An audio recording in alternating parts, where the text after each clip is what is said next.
Today's plot rundown enters the thrilling world of the movie House of Chains 2022, a story of a troubled married couple who kept their children imprisoned in their own house for a decade due to their intense religious ideology.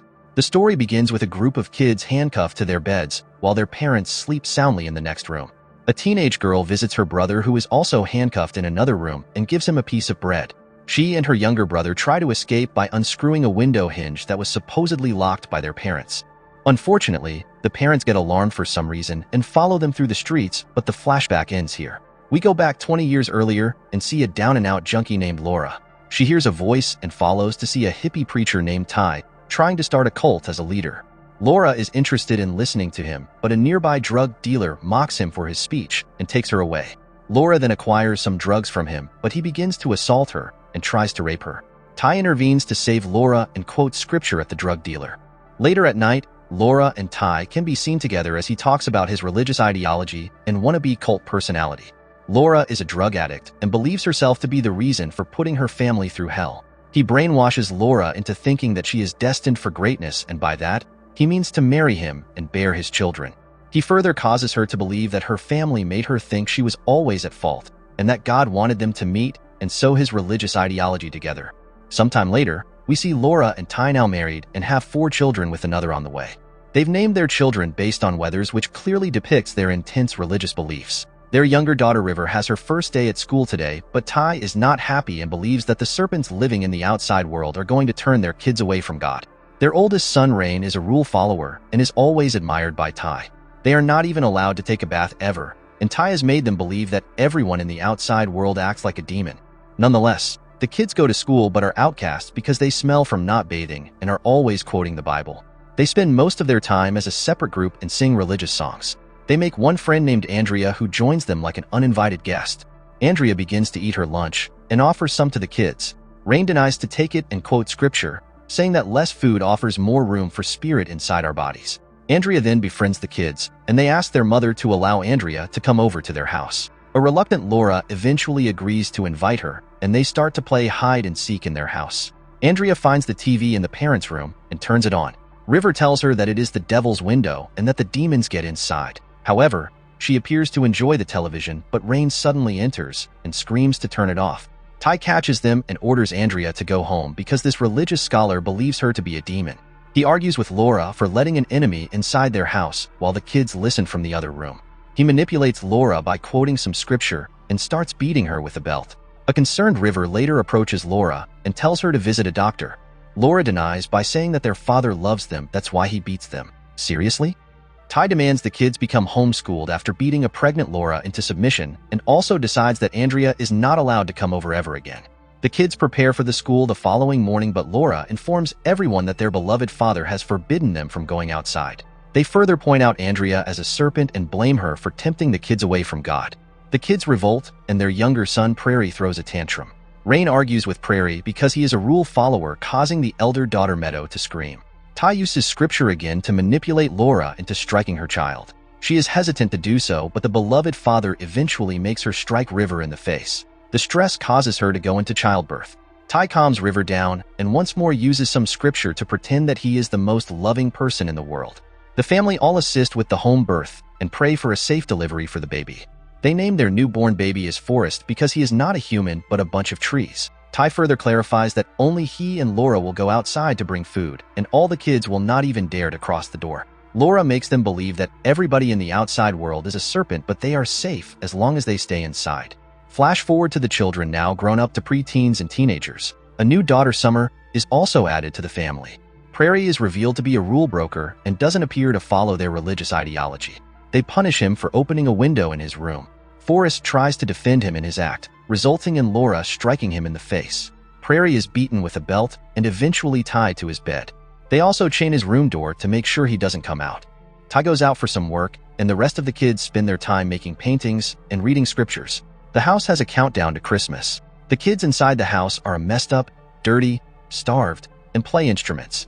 The little Summer feels annoyed about their way of living, and River also gets angry on Rain for always talking about scriptures to defend his beliefs. River and Forrest have had enough of this, so they sneak into the kitchen at night and plan to take some food. They steal some apples to gain strength and also feed Prairie and Summer because they are starving. Ty discovers the missing fruit and decides to interrogate his children. He believes that he can count on Rain and Meadows for deepest truth, so he calls both of them and asks them about who stole the apples. The kids say that they don't know anything about it, but Ty knows that they are lying. The parents then use a cell phone to bribe the kids, which eventually causes them to reveal the truth. Forrest and River are tied to a banister and starved for 7 days. It's clear that this movie is quite disturbing, but it is a good depiction of how these situations can happen in real life.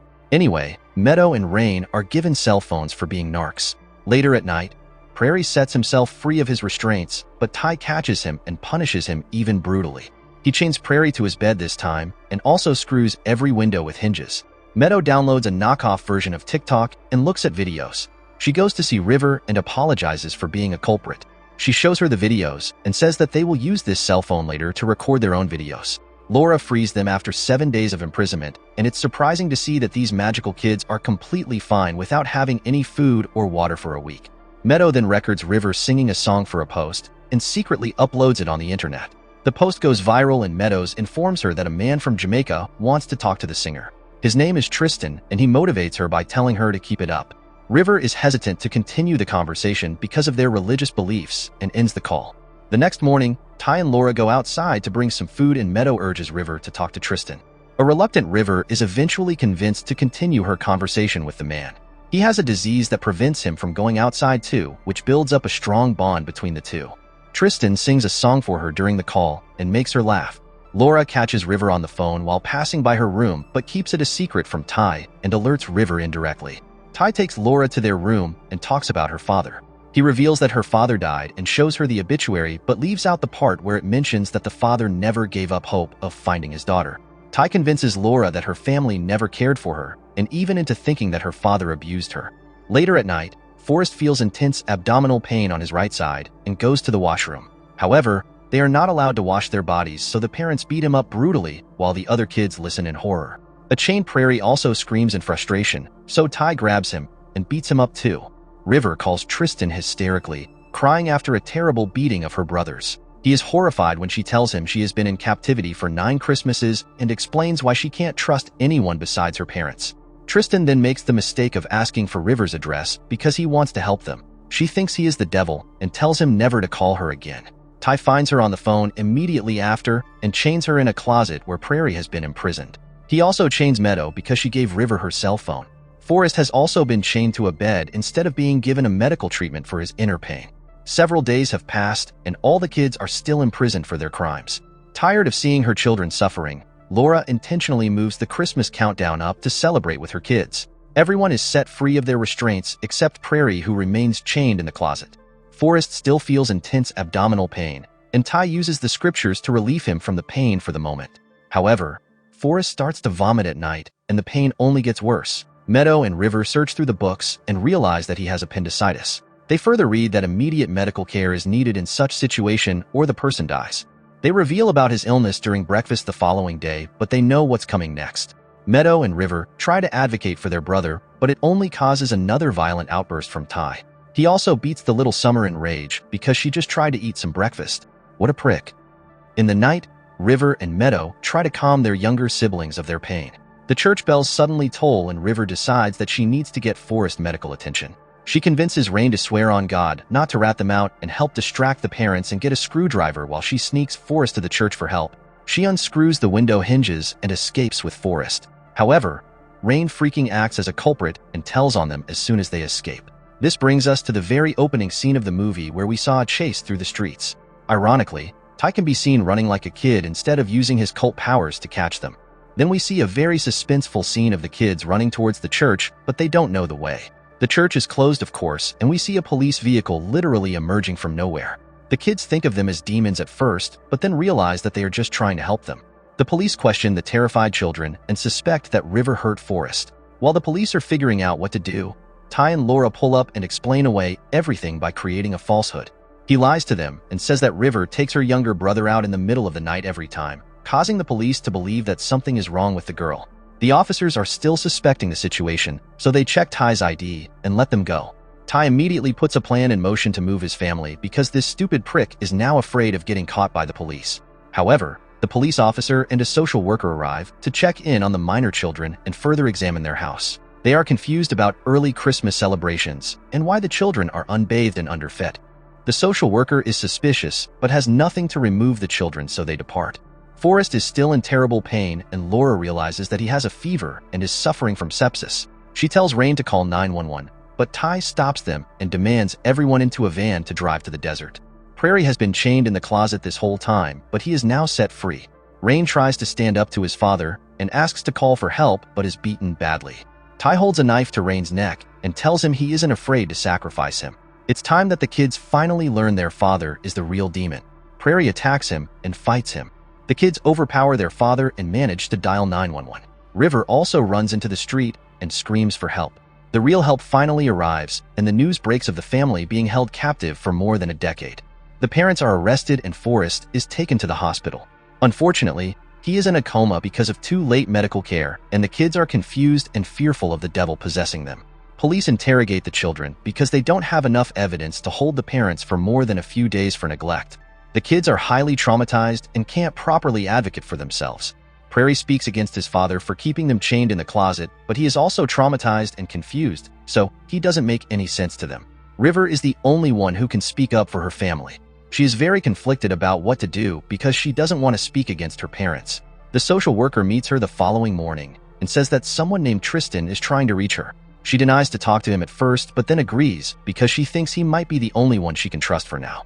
She is still confused about her parents, and Tristan encourages her to talk to her mother in jail. River, Meadow, and Rain are allowed to see their mother, and they ask her what they should do. Laura eventually reveals the truth and tells them that she and Ty are the real serpents. She says that they've always taught their children the wrong scripture and lied to them for their whole life about the outside world. She ends the conversation with a hissing sound, and then she is taken back to her cell. At the trial, River makes a statement and asks for the judge to offer leniency to her mother because she was their father's first victim. River even finds it difficult to call him her father because the kids have now learned about his dangerous ideology that kept them imprisoned their whole life. The children are put into foster and back to public school, where they can now be seen as normal, happy kids. They work on rehabilitating their lives, and the movie ends with River singing in public for the first time as Tristan encouraged her to do so.